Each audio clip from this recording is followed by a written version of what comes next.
Hey there YouTube, California Prepper.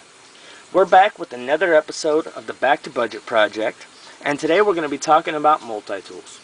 Now most of the time when people think of a multi-tool, they think of one of those cheap old multi-tools you find at the drugstore, and to me that's not what I think of.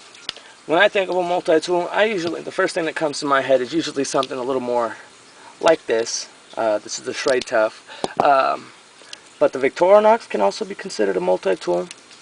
To my surprise, the Kershaw SelectFire is categorized in the catalog as a multi-tool.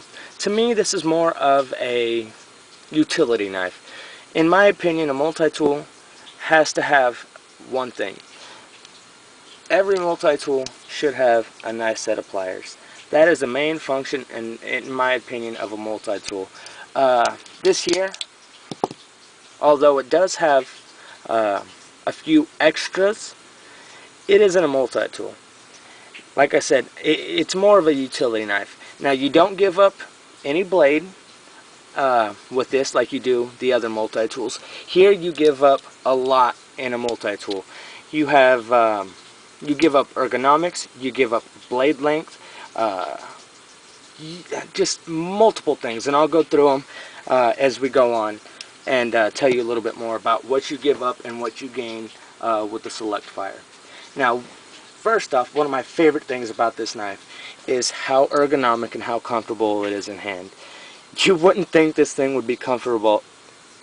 Man, I'm having a hard time talking today, guys. Sorry about that. Let me get a little sip of water. Alright, you wouldn't think this thing would be too comfortable, but it really is. And it shoots out like a champ. I mean, I don't know exactly what it's riding on. I should have checked that out. But it feels like some phosphorus bronze washers, because it just shoots out like a champ. With the dual thumb studs, you can spider flick it out with your middle finger, and it's just super smooth, super fun to play with, and very ergonomic. Like I said, you wouldn't think it would be so ergonomic having a driver and bits hidden in the handle, but it really is. I love this knife. It's an ingenious design in my opinion. It's designed by Grant and Gavin Hawk, which is a father-son duo, I believe, and they have some really cool designs. They really do. I went and checked out a few more of their knives, but to me this is one of the coolest. It really is. With this knife, you no longer have to worry about bent, chipped, or missing tips on your knife. It's just a godsend. It really is. So many times my buddies have flipped out their knives and I see that missing tip, and it just, it's like nails on a chalkboard.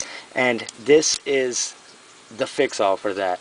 It comes with a driver in the handle, and then here, hidden on both sides, you have, on this side you have a small and a large Phillips, which is spring-loaded, so it shoots right back in. And on this side you have a large and a small flathead, which I would rather tip or chip one of these 25-cent quarter-inch bits that you can go to any Ace Hardware and buy and replace than I would the tip of my knife. So this is awesome. Anytime you come across a screw that needs to be screwed, something needs to be unscrewed, a paint can that needs to be opened, whip this out and it does the job.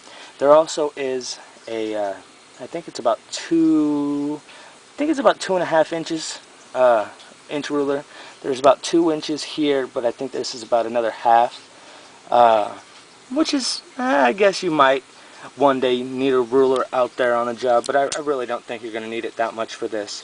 But another thing that I really love about this knife is, again, you don't lose any blade shape or any blade length compared to the Blur and the Clash side by side. And check that out, you are right in the same league. And this is, I paid 14 bucks for this knife. The Blur is about 50 to 60 depending on where you get it, and the Clash is about 25. Now these have gone up a little bit. They're probably about 21 to 24 now, but they're definitely worth it, and there are several different models. This is the glass reinforced nylon handle. There is a blue glass reinforced nylon handle. but it only comes in combo edge.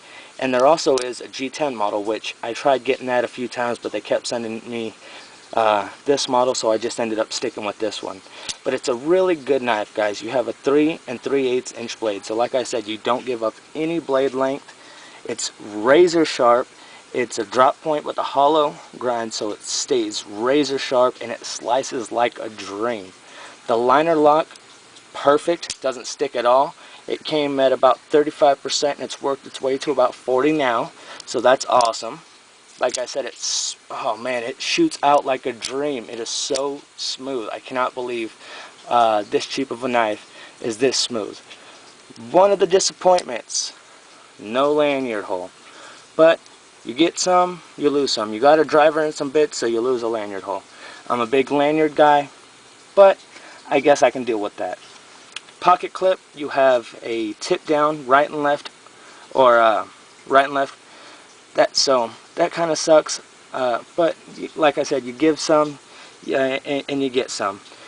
Other than that, guys, this is a great knife. I don't know what else to tell you about it other than it is awesome. It's very comfortable. It's a great knife just to throw in your glove box, in your backpack, forget about, and anytime you need it, you know, there it is. So please go check out the Kershaw SelectFire. I'll leave you guys a link to Blade HQ if you guys want to go check it out yourself, because it is a great tool, especially for a bug out bag or something like that. I mean, I can't say how much I love this knife. I really can't. It's that awesome.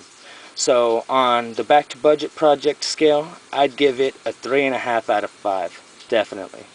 So thanks for watching, guys. I really appreciate it, and see you guys next time. California Prepper, I'm out of here.